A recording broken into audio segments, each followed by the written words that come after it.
Mais d'abord, c'est l'heure des télescopages de Bruno Donnet. Bonjour Bruno. Bonjour Philippe. Tous les jours, Bruno, vous observez ici le traitement de l'actualité par les médias. Mais le vendredi, vous nous en faites régulièrement le bilan. Et cette semaine, vous avez trouvé que l'information était tout particulièrement inflammable.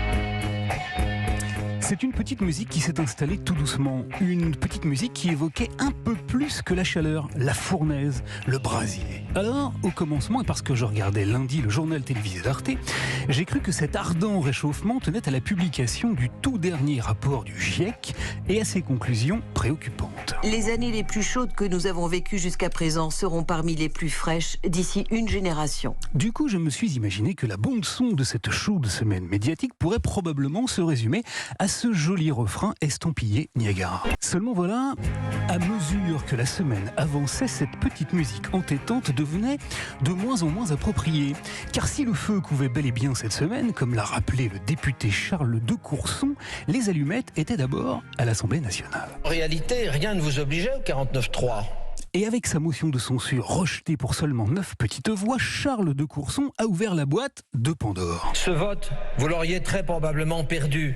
Mais c'est la règle en démocratie. Car cette semaine, le feu aura essentiellement été social. 49.3, on n'en veut pas. 49.3, on n'en veut pas. Il couvait depuis plusieurs semaines et les télévisions n'ont eu aucune difficulté à en identifier le carburant. La grève des éboueurs va fournir le combustible aux contestataires. Toute la semaine, les journalistes ont insisté sur ces images de poubelles amoncelées et c'est à ce moment-là que la bande-son a changé, car les poubelles sont tombées à point nommé. Afin que nous puissions émettre quoi ? La feu. Eh oui, le feu, c'est extrêmement télégénique. Voilà pourquoi toutes les chaînes nous les ont très largement montrées, ainsi que les heures qui ont rythmé les manifestations. Les face-à-face se transforment parfois en mêlées confuses. Les coups de matraque pleuvent. Avec une mention spéciale tout de même pour BFM TV, qui a retransmis en direct et tous les soirs de la semaine ces images d'incendie au point qu'on n'avait plus tout à fait l'impression de regarder une chaîne d'information, mais bien un clip signé Ayam.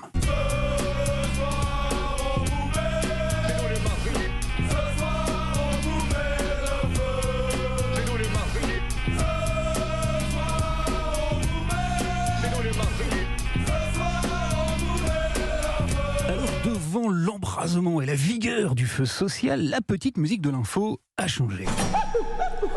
Car l'actualité réclamait un pompier. Personnellement, j'aurais bien envoyé Sacha Distel. Est-ce qu'on a fait des tuyaux ? Viens danser là dans l'échelle. Est-ce qu'on a fait des tuyaux ? Pas de panique qui joue les faux. Seulement voilà, le sommet de l'État a préféré dépêcher Emmanuel Macron, mercredi, dans les journaux de 13h. Mais on ne peut accepter ni les factieux ni les factions. Voilà, alors en entendant cette phrase, Bruno Guillon, qui anime le jeu Chacun son tour sur France 2, a bien tenté de mettre en garde notre président de la République. Ça va pas donner grand-chose, hein. Ça je vous l'annonce. Seulement voilà, Emmanuel Macron n'en a tenu aucun compte, car dans la lance à incendie qu'il avait emportée avec lui, le président de la République y a collé de l'essence. Et s'il faut derrière endosser l'impopularité aujourd'hui, je l'endosserai. Résultat, les mécontents ont été immédiatement convaincus. Là, il nous a tous convaincus de rester le plus longtemps possible. Clairement, ce président, il est totalement déconnecté. On hallucine. Et la manifestation d'hier à Paris a atteint un sommet de participation qu'on n'avait plus connu, paraît-il, depuis mai 68.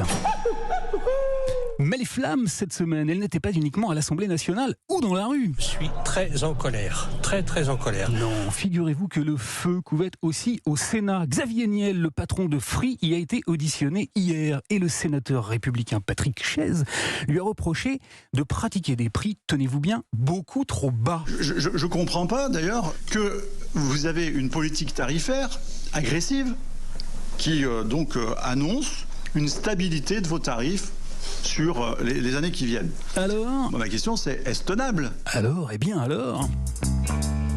Xavier Niel s'est mis en boule de feu. Vous êtes en train de me dire augmentez vos prix ? Et il a convoqué ce qui était tout compte fait la meilleure bande-son de l'information. Alors attendez, alors là moi je marche sur la lune. Police.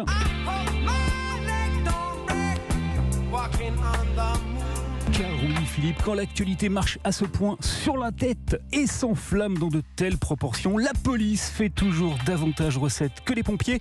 Ça fait partie de la stylistique médiatique. Merci beaucoup Bruno Donnet et bon week-end.